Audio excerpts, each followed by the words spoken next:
Посетата на германската канцеларка Ангела Меркел се совпаѓа со прославата на Денот на независноста на Република Македонија. Тоа е доволен показател за важноста на нејзиното доаѓање во земјата и символиката за првата посета на една од најмокните политички фигури во светот, велат од владата.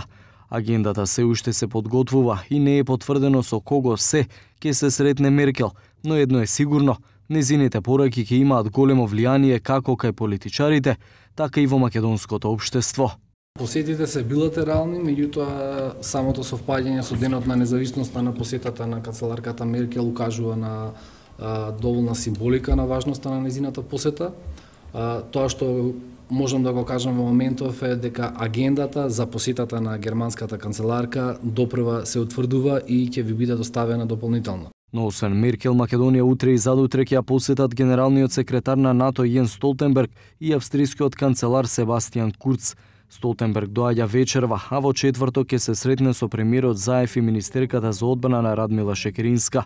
Курц исто така во петок, по средбата со Заев, ќе одржи заедничка пресконференција. Генералниот секретар Столтенберг ќе посети општина Газибаба, ќе има средба со градоначалникот на Газибаба во утринските часови, потоа ќе замине во касарната Илинден со министерката за одбрана на Радмила Шекеринска, каде што ќе има показна вежба на припадниците на армијата на Република Македонија. По оваа показна вежба ќе добиете точна информација во колку часот.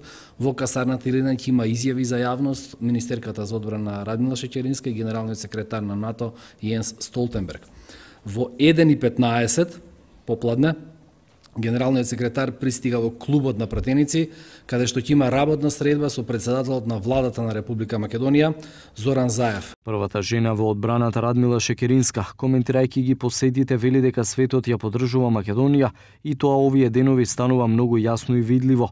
Таа потенцира дека два пати во една година прв пат се случува генерален секретар на НАТО да ја посети Македонија, иако се уште не е членка на алијансата.